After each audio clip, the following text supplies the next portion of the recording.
Hello दोस्त, जय हिंद।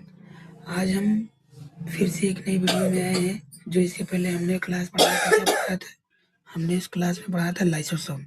अब लाइसोसोम के बाद हमारा क्या रहेगा? तो वैक्यूल्स, जिसे बोलते हैं राजधानी। हमने क्या बनाया था? कोशिका, कोशिका के बीच में केंद्रक, माइटोकॉन्ड्रिया, गाल्गी बॉडी, लाइसोसोम और सेंट्रोसोम, उसके बाद वैक्यूल्स। तो आज हम देखते हैं सेंट्रोसोम। वैक्यूल्स नहीं, सेंट्रोसोम ही देख लेते हैं, क्योंकि ये सब सीरियल से चल रहा है तो सीरियल से ही पढ़ाएंगे। वैक्यूल्स बता देंगे, पहले तो थोड़ा दिक्कत हो जाएगा आपके लिए। Mitochondria, Golgi body, lysosome, centrosome. आज हम सेंट्रोसोम के बारे में पढ़ते हैं। सेंट्रोसोम अर्थात होता क्या है, सेंट्रोसोम के बारे में पढ़ते हैं। ठीक है, तो देखते हैं। पहले लिख लें सेंट्रोसोम। ठीक है, सेंट्रोसोम।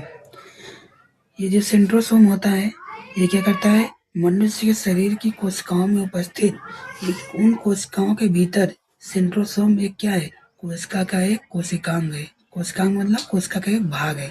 कोशिका के अंदर उपस्थित, कोशिका के अंदर जो पाया जाता है। गाल्गी बॉडी पढ़ा था, लाइसोसोम। आज ये centrosome. Mitochondria, Golgi body, lysosome और सेंट्रोसोम। तो सेंट्रोसोम के बारे में देखते हैं दोस्त, क्या होता है सेंट्रोसोम, किस लिए आवश्यक है सेंट्रोसोम, सेंट्रोसोम क्या काम करता है, क्या नहीं काम करता है। तो देख लेते हैं हम। सेंट्रोसोम को हिंदी में कहते हैं सूक्ष्म नलिकाएं। सूक्ष्म नलिकाएं, नलिकाएं। ठीक है, अंग्रेजी में सेंट्रोसोम, हिंदी में सूक्ष्म नलिकाएं। ठीक है, तो ये जो सेंट्रोसोम हमारा होता है, इस सेंट्रोसोम का काम क्या होता है, सेंट्रोसोम के बारे में ये करता क्या है, ये क्यों होता है, क्या काम करता है, तो आज देखते हैं। सेंट्रोसोम दोस्तों, इसका काम होता है कोशिका विभाजन करना। क्या काम होता है इसका? काम कोशिका विभाजन करना। ठीक है, इसका काम होता है कोशिका का विभाजन करना। ठीक है, सेंट्रोसोम का काम क्या होता है? तो कोशिका का विभाजन करना है। अब कैसी कोशिकाओं का विभाजन करना है? वह किसी भी प्रकार की कोशिका हो, उसका ये विभाजन करने का काम करता है। जैसे मान लीजिए किसी व्यक्ति का, ये मान लो क्या है, आपका हाथ है।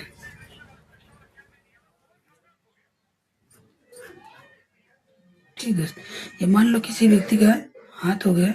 अब इस व्यक्ति के हाथ में देखेंगे हम, क्या होगा? ये किसी व्यक्ति के हाथ है, मान लीजिए यहाँ से उसकी हड्डी क्रैक हो जाती है, टूट जाती है किसी वजह से, किसी से दब के या फिर कोई मार देता है, टूट जाता है।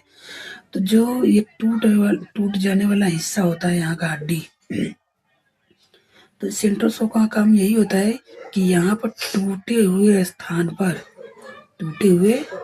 पर इस हड्डी को इससे और इससे मिला करके जोड़ने का काम करता है। अर्थात बोला जाए कि जिस जगह पर यह हड्डी टूट गई है, सेंट्रोसोम का काम वहीं पर होता है कि टूटे हुए हड्डी वाले जगह पर उस हड्डी को एक दूसरे से आपस में कोशिकाओं को जोड़ना, इसे कहते हैं सेंट्रोसोम। सेंट्रोसोम का मेनली यही काम होता है।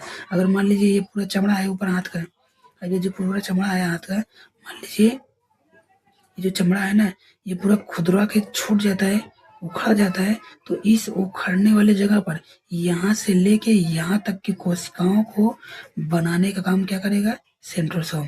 यानी हड्डी टूट जाए या चमड़ा कट पीट जाए, तो उस जगहों पर कोशिका का विभाजन करने का काम क्या करता है?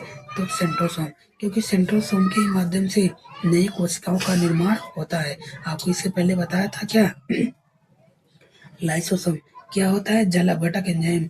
जल अपघटक एंजाइम क्या करता है? वहाँ की कोशिकाओं को मारने का काम करता है।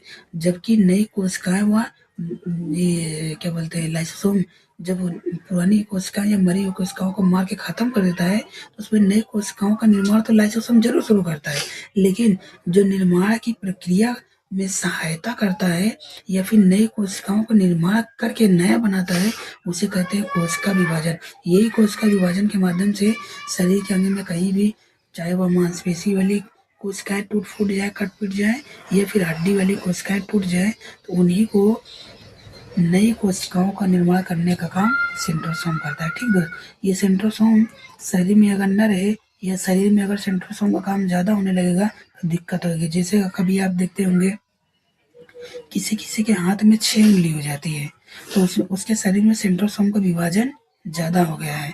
और सिर्फ 6 उंगली क्यों हो जाती है? 6 उंगली से ये हो जाती है कि जब हम आपको पढ़ाएंगे आगे चल के क्या डीएनए, डीएनए के बारे में जब हम आपको पढ़ाएंगे ना, तो आपको डीएनए को बढ़िया से विस्तार से बताएंगे आगे चल के। हम डीएनए के बारे में आपको बताएंगे।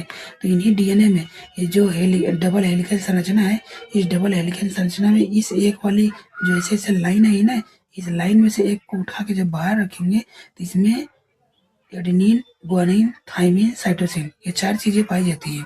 और ये 4 चीजें पूरे शरीर का इन्फॉर्मेशन बताती है।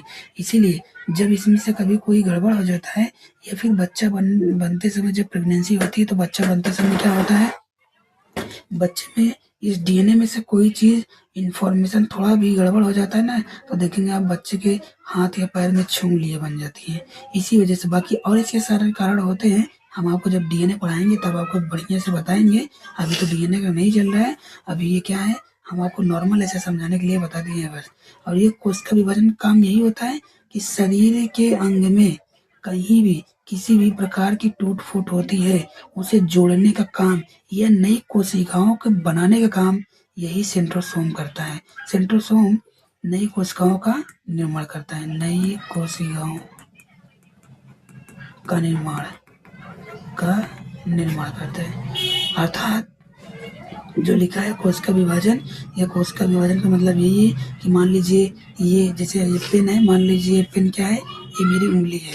अब मान लीजिए ये पेन क्या है, किसी की उंगली है। अब ये मान लीजिए ये उंगली यहाँ से टूट गई, और जब टूट जाएगी तो आप देखते हैं कि डॉक्टर के पास जब जाते हैं तो डॉक्टर यहाँ टूटे हुए हिस्से को आपस में इन दोनों को ज्वाइंट कर देता है, और ज्वाइंट करके इसे प्लास्टर चढ़ा देता है, ताकि ये आगे वाली हड्डी और ये पीछे वाली हड्डी दोनों से धीरे धीरे धीरे धीरे कोशिका विभाजन करके इसी सेंट्रोसोम के माध्यम से क्या हो जाएगा, आपस में जुड़ जाएगा।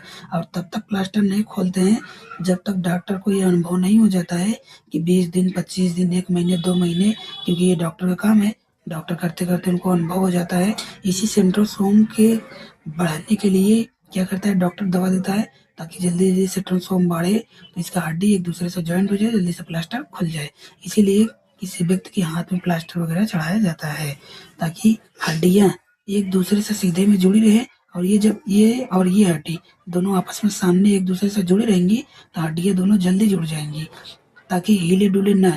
इसीलिए प्लास्टर चढ़ा देते हैं। अगर हिल डुल जाएगा, मान लीजिए इस ये हड्डी यहाँ से बीच से टूट गई है, अब यहाँ से इसको इसमें जोड़ देंगे, और जोड़ने के पश्चात पता लगा क्या कह रहे हैं कि डॉक्टर प्लास्टर में चढ़ा इसी पे पट्टी बांध दे, तो कितना भी पट्टी बांधे रहेगा वो हिला डुला देगा, तो ये टेढ़ा मेढ़ा हो जाएगा। और जब टेढ़ा मेढ़ा हो जाएगा ना, तो ये कितना भी कोशिश करे सीधा जोड़ने का, ये सीधा नहीं जुड़ेगा। सेंट्रोसोम के माध्यम से धीरे धीरे ये हड्डी इस हड्डी से आपस में जुड़ने लगेगी, जाली बनने लगी। जब जाली बनने लगी ना, तो वहाँ पे गांठ पड़ जाएगी, और गांठ पड़ते पड़ते जैसे जैसे टेढ़ा होगा ऐसे होगा वैसे होगा, जिस तरीके से टेढ़ा होगा वैसे ही इसमें ज्वाइंट हो जाएगा, फिर वो कभी सीधा नहीं होगा।